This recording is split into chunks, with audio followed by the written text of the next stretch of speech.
Hello friends, welcome to CTET गुरुजी।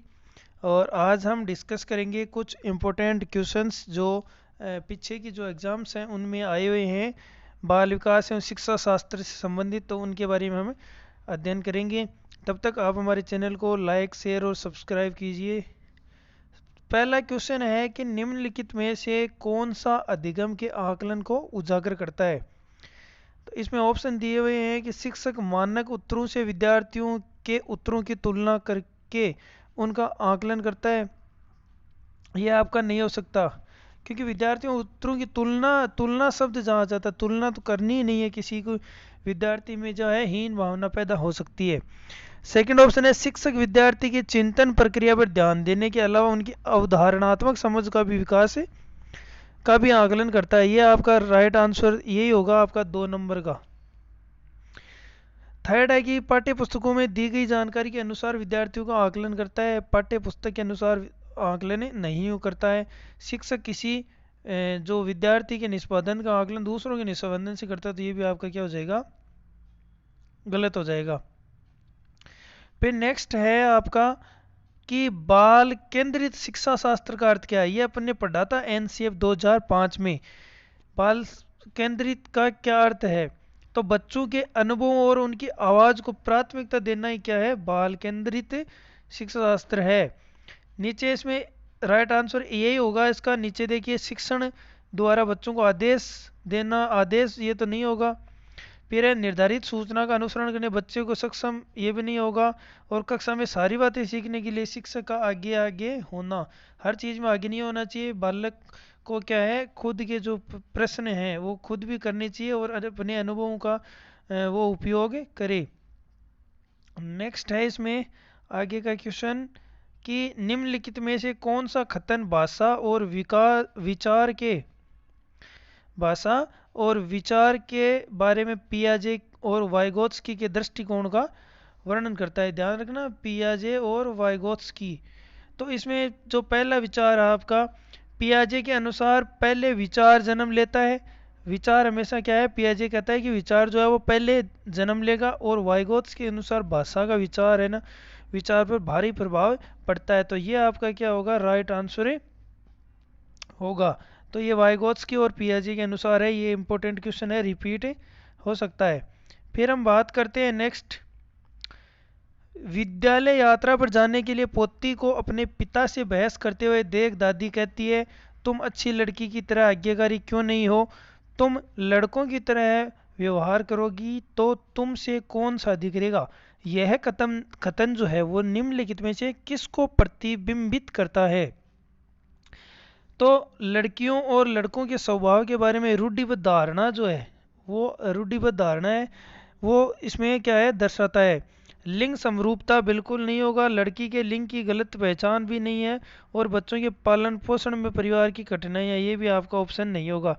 तो इसमें क्या है, रूढ़िबद्ध जो धारणा है उसके कारण ऐसा कहा गया है। ये अपन ने पढ़ लिया था टॉपिक। नेक्स्ट है कि आकलन के बारे में निम्नलिखित कथनों में से कौन कौन से कथन जो है वो सही हैं। तो इसमें से देखिए, कथन दे रखे हैं आपको कुछ, इसमें से सही कौन से हैं पूछा है। तो आकलन से विद्यार्थी को यह सहायता मिलनी चाहिए कि वे अपनी शक्तियों और रिक्तियों को देख सके और शिक्षक तदनुसार उन्हें ठीक कर सके। ये बिल्कुल आपका सही उत्तर है। एक ऑप्शन जो है ये आपका सही है। फिर दे रखा है कि आकलन तभी सार्थक होता है जब विद्यार्थी का तुलनात्मक मूल्यांकन नहीं होना चाहिए, तुलनात्मक अध्ययन भी नहीं होना चाहिए। इसका तो विरोध करते हैं एनसीएफ 2005। फिर है आकलन केवल स्मरण शक्ति का ही नहीं, बोधन और अनुप्रयोग का भी होना चाहिए। ये भी आपका राइट है। तो 2 सही हो गए। और लास्ट है, आकलन तब तक उद्देश्यपूर्ण नहीं हो सकता जब तक उसमें भय और चिंता का संचार न हो। भय होने से तो बालक वैसे ही कुछ सीख नहीं पाएगा। तो इसमें से जो आपके सही आंसर है वो ए और सी हैं, ठीक है। नेक्स्ट अपन चलते हैं, शिक्षा के अधिकार 2009, आरटी 2009 जो अपन ने पढ़ा था, के अनुसार विशेष आवश्यकता वाले बच्चों को पढ़ाना चाहिए, खास तौर पर उन्हीं के लिए बनाए गए विद्यालयों में। ये तो बिल्कुल नहीं होगा, क्योंकि समावेशी शिक्षा भी अपन ने पढ़ा था, उसका भी ध्यान रखना चाहिए। घर पर माता पिता और देखभाल करने वालों के साथ जो उन्हें आवश्यकता या सहायक उपलब्ध करवाएं। थर्ड है समावेशी शिक्षा, ये जो अपन ने पढ़ाया था समावेशी शिक्षा का वही है। समावेशी शिक्षा व्यवस्था में इस प्रावधान के साथ ही उनकी व्यक्तिगत आवश्यकताओं की पूर्ति की जा सके। और व्यावसायिक प्रशिक्षण केंद्रों में जो उन्हें जीवन कौशलों के लिए तैयार करते हैं, तो ये भी इसमें नहीं होगा। राइट आंसर क्या होगा? 3 नंबर होगा। तो समावेशी शिक्षा भी देखिए आपके लिए इम्पोर्टेंट है। फिर नेक्स्ट है, बात करते हैं अपन संज्ञान और संवेग के बारे में। निम्नलिखित कथनों में से कौन सा कथन सही है, कि इनमें से संज्ञान और संवेग के बारे में जो कथन है वो सही कौन सा है? फर्स्ट दे रखा है संज्ञान और संवेग एक दूसरे से स्वतंत्र प्रक्रिया है। स्वतंत्र प्रक्रिया नहीं है, ठीक है। संज्ञान और संवेग परस्पर जुड़े हुए हैं, एक दूसरे के प्रभावित करते हैं, बिल्कुल करते हैं। संज्ञान और जो संवेग है वो एक दूसरे से क्या कनेक्टेड है, एक दूसरे को इफेक्ट करते हैं। फिर है संज्ञान संवेगों को प्रभावित करता है किंतु संवेग संज्ञान को प्रभावित नहीं करता है, तो यह अभी आपका नहीं होगा। संवेग संज्ञान को प्रभावित करते हैं किंतु संज्ञान संवेगों को प्रभावित नहीं करता, तो आपका आंसर इसमें 2 नंबर राइट हो जाएगा।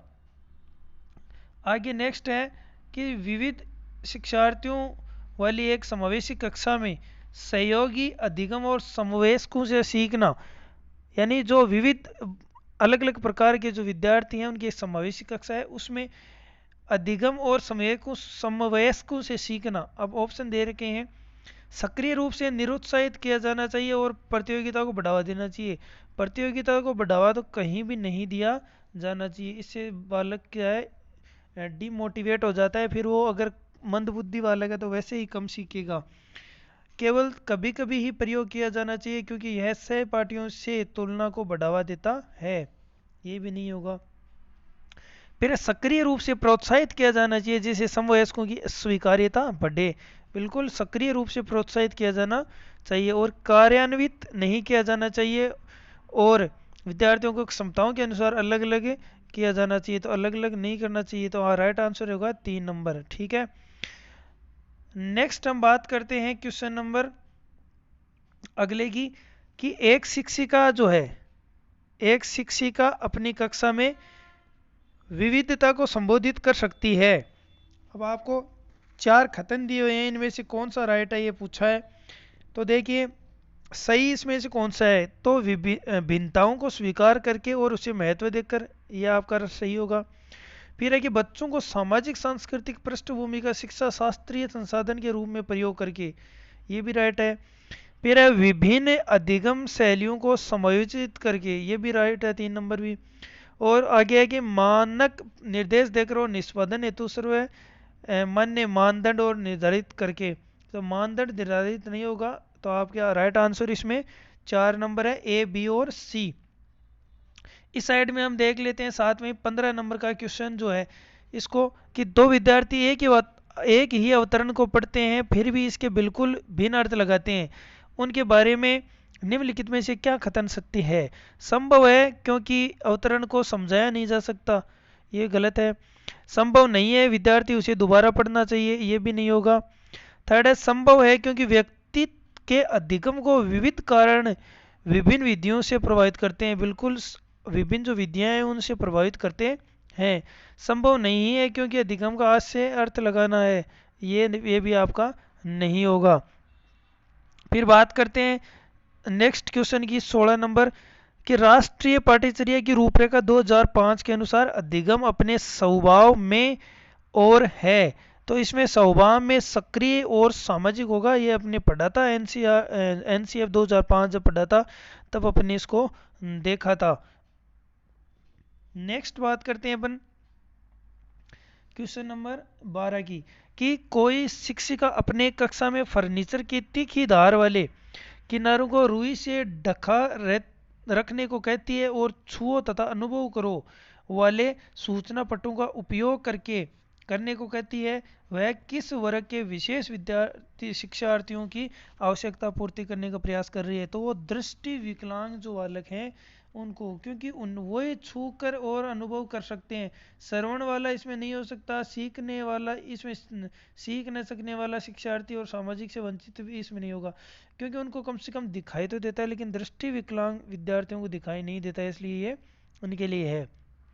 बात करते हैं नेक्स्ट 17 नंबर क्वेश्चन की। इसमें दिया गया विद्यार्थियों को स्वतंत्र रूप से चिंतन करने तथा प्रभावी शिक्षार्थी बनने में सक्षम बनाने हेतु शिक्षक के लिए यह महत्वपूर्ण है। क्या महत्वपूर्ण है? कि विद्यार्थी को सिखाना है कि किस प्रकार से अपने अधिगम का अनुवीक्षण करें। राइट होगा। फिर नेक्स्ट जो ऑप्शन है आपके, विद्यार्थियों के द्वारा प्राप्त की गई प्रत्येक सफलता के लिए उन्हें पुरस्कार देना। प्रत्येक सफलता के लिए पुरस्कार देंगे तो बच्चे पुरस्कार पर क्या है, निर्भर हो जाएंगे, और आगे जब उनको पुरस्कार नहीं दिया जाएगा तो बच्चे जो है वो अच्छे से काम ढंग से नहीं करेंगे। छोटी छोटी इकाइयों या खंडों में जानकारी प्रदान करना ये भी आपका नहीं होगा, और एक संगठित तरीके से जानकारी को प्रस्तुत करना ताकि पुनः स्मरण करने में आसानी हो। तो ये आपके दोनों जो ऑप्शन है ये पूर्ण रूप से गलत है। फिर चलते हैं नेक्स्ट की ओर। नेक्स्ट क्वेश्चन क्या कहता है कि प्रतिभाशाली बच्चों के लिए सबसे अच्छे शैक्षिक कार्यक्रम वे होते हैं जो प्रत्यास्मरण के द्वारा ज्ञान की प्रवीणता बल देते हैं। नहीं होगा।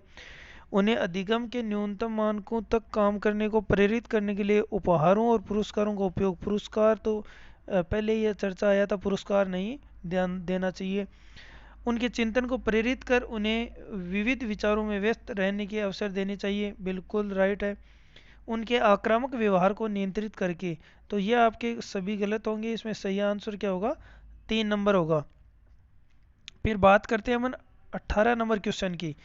यदि कोई शिक्षिका चाहे कि उसके विद्यार्थी समस्या समाधान कौशल प्राप्त कर लें तो विद्यार्थियों को ऐसे क्रियाकलापों में लगाना चाहिए जिनमें हो प्रत्यास्मरण या रटना तो ये कहीं भी नहीं होगा। बहुविकल्पीय प्रश्नों वाले स्तरीकृत कार्यपत्रक, ड्रिल और अभ्यास, पूछना, तर्क करना और निर्णय लेना, यह आपका राइट आंसर होगा। फिर बात करते हैं नेक्स्ट की। नेक्स्ट है क्वेश्चन नंबर 14 कि विद्यालयों में जो विद्यार्थियों की असफलता के बारे में निम्नलिखित में से कौन से कथन सही है। तो इसमें सही जो कथन के विशेष जाति और समुदाय से संबंधित विद्यार्थी असफल होते हैं, ये कोई ज़रूरी नहीं है, जाति का इस पर कोई प्रभाव नहीं पड़ता है। विद्यार्थी विद्यालयों में असफल होते हैं क्योंकि उन्हें अधिगम के लिए उपयुक्त पुरस्कार नहीं दिए जाते। तो ये अपन मान सकते हैं कि इसलिए भी क्या है, असफल हो सकते हैं। विद्यार्थी असफल होते हैं क्योंकि शिक्षण उस तरीके से नहीं किया जाता जिनके लिए सार्थक हो, तो ये भी है। और विद्यार्थी असफल होते हैं क्योंकि विद्यालय व्यवस्था प्रत्येक विद्यार्थी की आवश्यकताओं की अभिरुचि का ध्यान नहीं रखता है। तो ये नहीं होगा। इसमें 3 नंबर सही होगा, यानी बी और सी इसका राइट आंसर होगा। फिर हम बात करते हैं नेक्स्ट आगे की। तो इसमें क्या होगा कि आपका जो ये आपका जो होगा अगला नेक्स्ट क्वेश्चन जो है वो ये है कि कक्षा तक पहुंचने वाली बच्चों की बोली अवधारणाओं को जानना।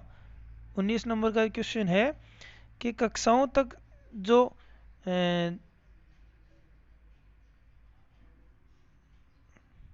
ये आपका थोड़ा इसमें मिस्टेक हो गया है, इसके लिए ठीक है। कक्षा तक पहुंचने वाले बच्चों की बोली अवधारणाओं को जानना शिक्षक के किसी उद्देश्य की पूर्ति नहीं करता है। शिक्षक के हौसलों को पस्त कर देता है क्योंकि इससे उसका कार्यभार बढ़ता है। शिक्षक के लिए अपने शिक्षण को आर्थिक सार्थक बनाने के लिए योजना बनाने में सहायक होता है, और शिक्षक की योजना और शिक्षण में रुकावटें बनता है। तो इसमें 3 नंबर का आपका राइट आंसर होगा। फिर निम्नलिखित में से कौन से तत्व अधिगम को प्रभावित करते हैं। तो अधिगम को प्रभावित करने के लिए देखिए, शिक्षार्थी का उत्प्रेरण भी इसको प्रभावित करता है, शिक्षार्थी की परिपक्वता भी प्रभावित करती है, शिक्षण युक्तियाँ और विद्यार्थी का शारीरिक और संवेगात्मक स्वास्थ्य, ये चारों जो है वो क्या करते हैं, प्रभावित करते हैं किसको, अधिगम को। तो ये कुछ इम्पोर्टेंट इम्पोर्टेंट क्वेश्चंस थे जिनके बारे में हमने आपको बताया। ये पहले के जो प्रीवियस ईयर के पेपर हैं उनमें आए हुए क्वेश्चंस हैं। इसके अलावा भी आगे जो कई क्वेश्चन है वो हम आपको बताएंगे। तब तक आप हमारे चैनल को लाइक शेयर और सब्सक्राइब कीजिए ताकि हम और आगे आने वाली वीडियो आप तक सबसे पहले पहुंच सके। तब तक के लिए दीजिए हमें इजाज़त। जय हिंद, वंदे मातरम। Thank you.